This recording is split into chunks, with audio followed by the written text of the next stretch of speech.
The Lions took the series, but the Wallabies showed true grit and determination, but not only that, sheer physicality by winning the third game 22-12 in a dominant performance. Now, this was a series of a lot of ups and downs. There was a lot of controversy, a lot of drama. I want to break down kind of what we learned from the series, and I want to hear what you guys have to say about it. Did they get complacent? Were the Wallabies rightly so in some of the controversy? What are your takes on this? And I'll give you mine. So please like, subscribe, and let's get into it.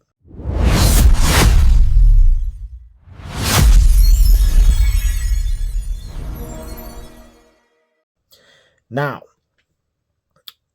the first game was pure domination from the Lions. It was to be expected. Honestly, that is exactly what I was expecting. I think this is what a lot of the world was expecting as well.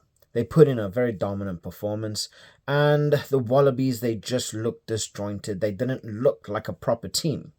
And I think everybody kind of looked at it and said, this is going to be far too easy. Now, what everybody didn't expect was the performance that came through on the second game. The second game showed a Wallaby side that was completely different. But I see a side that was pre-First Nations and post-First Nations. Right? I see players who came into the squad and made a real big difference. Players like Will Skelton, Rob Valentini, who unfortunately wasn't available for the third test because of injury. But Will Skelton was, and he showed the world what kind of monster he is, especially considering anybody that he stands next to, he makes them look like a toddler. We just look at the back and forth between Will Skelton and the likes of Andrew Porter, who by no means is a small man. He was made to be small. He was dwarfed in comparison to Will Skelton, which is just ridiculous. Now imagine trying to hit into this person. Not nice. So we saw a completely different side. A side that went, I think it was 23-5 in the first half, but ultimately fell to their own demise. Now, was that poor judgment from Joe Schmidt? Was it just the Lions resurging and really, building up and, playing together and really taking the best and making the most out of every single opportunity? Who knows? But what we did see was in the third test, a Wallaby side that was truly dominant from word go, constantly keeping themselves in the lead, making sure that they are managed very, very well, even after lightning storms delayed the game for about, I think it was around half an hour to an hour. We witnessed just brilliance. We saw Will Skelton get taken off again, and it was quite frustrating. We saw in the second test, major players like Valentini and Will Skelton get taken off early in the second half. And that was part of their own demise. I saw the same thing happen in the third test, and I thought, oh my goodness, it's going to happen again.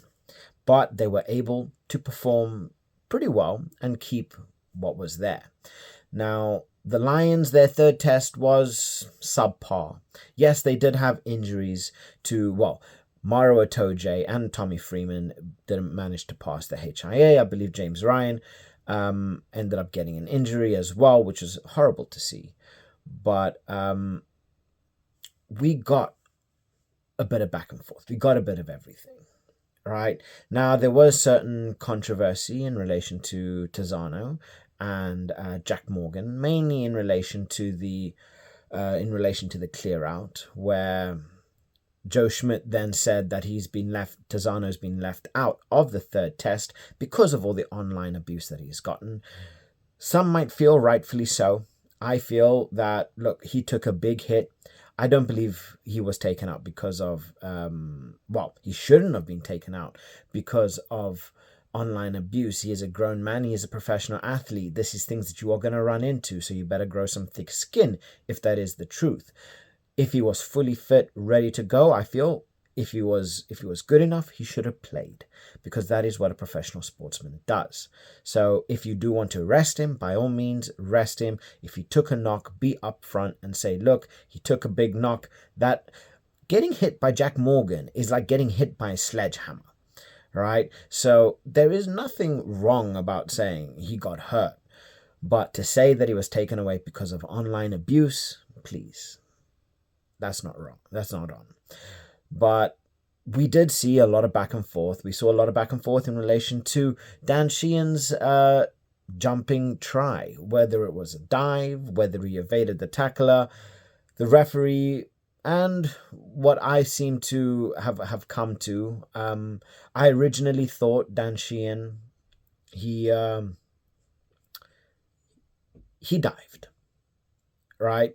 But there's very gray. It's a very gray area as to what does diving really mean, whether it's for a try line or whether it's to evade a tackle.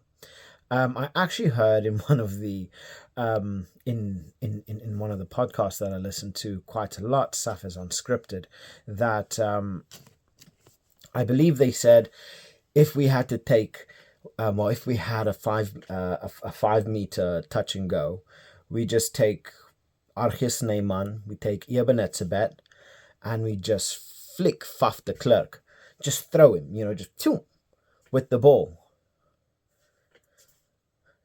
Is that diving for the try line? I don't know, but that did make me laugh. Look, the Wallabies showed that they are by no means a pushover, which was lovely to see. They stopped the whitewash, which would have made history. 50 years since the last whitewash of the Lions era, and they really put their foot down. And then it comes to what's going to happen now. How are they going to be managed? What is Joe Schmidt going to do? Because the Wallabies are a great nation. Unfortunately, of late, they have dropped, and they're not what they once were. They have the talent. You look at Suali'i, you look at players like Will Skelton, Jorgensen, Tom Wright. They've got some serious talent on their hands. It's just how are they being used and how are they being managed, which is the big thing. Sometimes to me it feels like the Wallabies would rather look good than be good. They would much rather show a face than to put in a performance. And whether that's right, I don't know. But when I see teams play, when I see things like this happen, I want to make sure that we are seeing the best that you can possibly show. When you put on those colors to represent your country, you want to be giving in your best performance. And anybody wants to represent their country. So the country should look after them instead of just parade them around because of politics. So the Wallabies have so much talent. They need to be managed well. They need to be managed properly. And I think we could see a resurgence in Australia and truly becoming one of the greats again. Not like they will always be known as one of the greats, but in terms of current playing, when you put them up against a side like the All Blacks or South Africa or Ireland, before they were always in that conversation. They were always in the contention of the top 3 best in the world. They have since dropped, and they are now looked at subpar, going closer to 10th in the world, right? So they need good management, but this shows what they are capable of. Now, I think this has opened up the eyes to a lot of people of Australian players, Australian rugby, Australian quality, but also the generosity of the Australians. I mean, you look at a lot of these stadiums, they were just ridiculous. But again, there are certain things which I picked up on that I found a bit ridiculous. One of them, and I'll give you an example, in the second and third test, I can't remember seeing it in the first test, but you look at the changing rooms of the Wallabies and you look at the changing rooms of the Lions. The Lions were fully kitted out. They had lockers with their names on it, all red, good to go. They had seats, benches. They were all specific room, kitted out. Everything's logo branded. Beautiful. But then whenever they would show the Wallabies, they were in an open room with some plastic folding chairs that, and like some of these cheap tables that you just, rick out the legs, and you saw all of the shirts folded there, their training pads, but they were in an open room. The host nation don't even have a proper changing room. I know this might be me sounding petty, but they're the host nation. You don't even have a changing room for them. Come on, people. Come on. What's happening here? I don't know. Things are a bit weird. How things are played, a bit weird. How things are managed, a bit weird. But I'm pretty certain every single person that visited Australia for that must have had an absolute blast of a time. Enough for me about the Wallabies and some stupid things that went on. Last thing I want to touch on is in relation to the Lions, and that is in terms of players. There are a couple players which I was kind of shocked that didn't even get a sniff. One of the big ones is Josh van der Flier. I felt how he did not get a single start as a Lion, that's beyond me. But you look at someone like Owen Farrell, who was brought in. Yes, he's versatile, but he pretty much got thrown straight in, into the stick of things. Whereas Van der Flier feels like he was an outcast. Pollock as well, bit of an outcast. Pierre Schoeman, bit of an outcast. There were certain players which, honestly, I thought Pierre Schoeman actually did well in the build-up to the test tours. Obviously, when you have the likes of Andrew Porter and Ellis Genge, it's difficult. But Ellis Genge outperformed both Porter and Schoeman. I feel building up to the game, Schoeman actually had a slightly better performance than what Andrew Porter did. But again, that's just my opinion. And then, yeah, it was a little bit weird, especially considering Andy Farrell. He seemed to really like playing, whether it's Ollie Chesham or Ty Byrne, in that number 6 role, instead of having a flanker in that 6 role, which confused me at times as well. Yes, that does add a bit of versatility whenever anything is needed or changed, but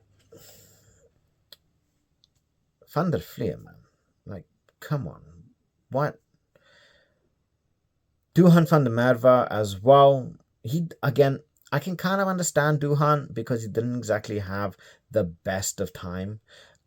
He really struggled for form as a Lions. I think there was one game that he actually ended up scoring a hat-trick, but understandable to a certain degree. But in the third test, they ended up playing Blair Kinghorn instead of an actual 11 in Duhan van der Merwe. I don't know. Certain things did confuse me. Certain things I didn't quite agree with. But Andy Farrell knows far more than I'll probably ever know. Well, what's the saying? He's forgotten more about rugby than what I'll ever know. Yeah.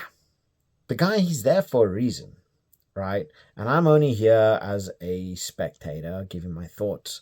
But should have given Van der Flier a chance, man. Come on. I'm hell-bent on this one. Like, yo, seriously. What the hell? You'd rather play Blair Kinghorn at an 11 than to give someone like Duhan van der Merwe a try. You'd rather play Ty Byrne at 6 instead of putting Curry at 6, Van der Flier at 7 and then having someone like Jack Conan at 8. That last game, I feel Van der Vlier could have made such a difference with his engine, with his quality, with his consistency. How he did not get a test, I don't know. But yeah, it was a good tour. It actually really was a good tour. I'm not about to say I was not interested in this tour. And I feel if Australia had to take the second test, that would have made this game, the third game, so much more eccentric, so much more fiery and juicy. But they did lose. There's a lot to build on. The Wallabies are taking, hopefully, the correct steps forward to improving. And I look forward to seeing them up against South Africa. Now, I am going to be doing a video about South Africa and Australia's tour of South Africa very soon. So, guys, what were your thoughts on the tour? Who was your standout player? And do you think some of these, let's say, reffing decisions were on point? So drop your thoughts in the comment section below. As always, please like and subscribe. It really does help the channel grow. And I'll catch you guys in the next one. Bye.